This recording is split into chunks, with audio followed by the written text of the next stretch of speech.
apparently, to avoid a diplomatic row, we're told, Camilla, the Queen Consort, won't be wearing the controversial Koh-i-Noor diamond at the King's coronation in May. The diamond is currently mounted in the Queen Mother's crown, but whether that's its rightful place is hotly disputed.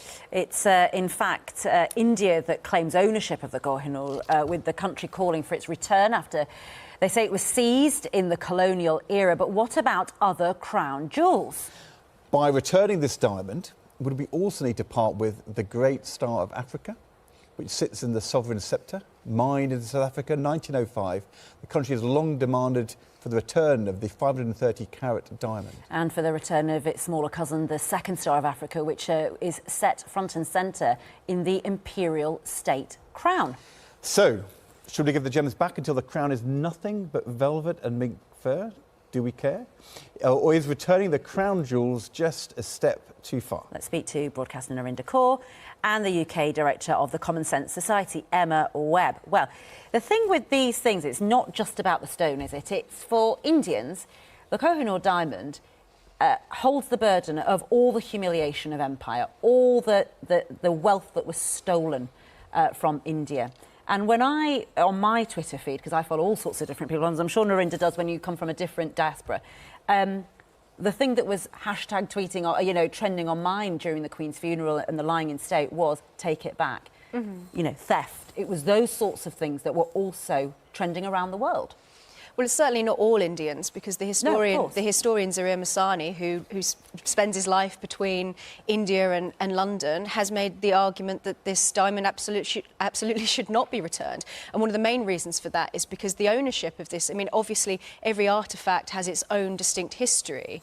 And as the historian Robert Toombs said, this is actually, if anything, it's symbolic of how complex history is, because this is an object that has passed through the hands of multiple peoples, multiple empires throughout history, with conquest and so on. You know, if we're talking about ownership, this is something that is highly contested. You could have claims from Afghanistan, Pakistan. No, that's a benign argument. It's a very weak argument, because the Koh-i-Noor represents a colonial past of pillaging, bloodshed of millions of Indians. And actually, it's hurtful to many Indians around the world and here in the UK that actually it was stolen. It was taken from Dalip Singh, who was a 10-year-old boy king during colonisation. And why the British insist on keeping it, and I'd say it was a very diplomatic decision by the British government to not have it used in the coronation. Why? Because it sidesteps the argument that actually this diamond does not belong in this country. And why are museums still benefiting from colonisation? It's hurtful. But it is interesting, though, because the Afghanis might say that they have a claim on the Koh-i-Noor diamond. It was found in Indian soil. The Afghanis only had it for 50 years. It was founded in Indian soil, and that's the end of the argument. Yeah. It needs to go back.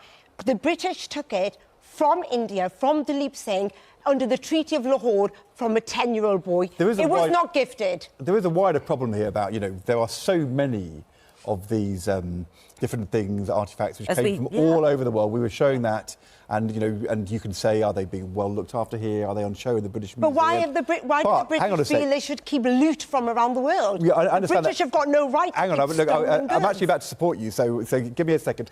In this case, the diamond is not going to be in the crown. It's not even going to be on display in the coronation. So you can't even use the argument it's going to be used and on display.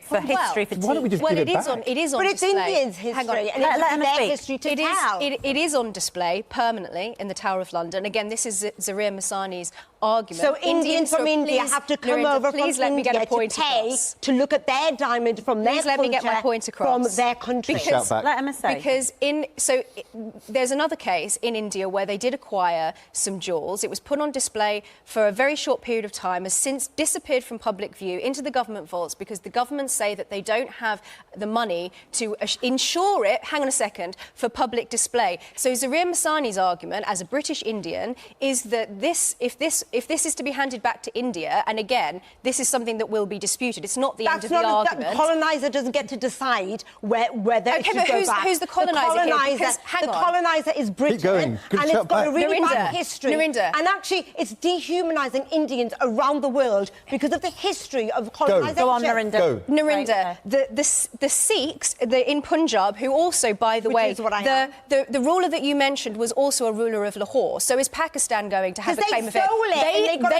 They took it. Your history. No, they took it. You do not know history. They stole it. Narinder, they stole it, and it was taken back. They took it from. The end argument is that the Queen. Let me finish my point, please, Narinder. Have a go. They stole it from the Persian Empire. The Persian Empire invaded the Mughal Empire. No. So you don't know your history. This is a contested object. Can I just say, Emma? It represents colonisation and bloodshed. Give it back to India. I don't see why an Indian child from India has to travel all the way to the UK to look at it and pay for it. Wait, and also, I mean, the fact is that if the Queen Consort and her team have decided that it's controversial for her to wear it at the coronation, that tells you a lot, doesn't it, about the fact that they're trying to delay the argument. They're not trying to face up to it.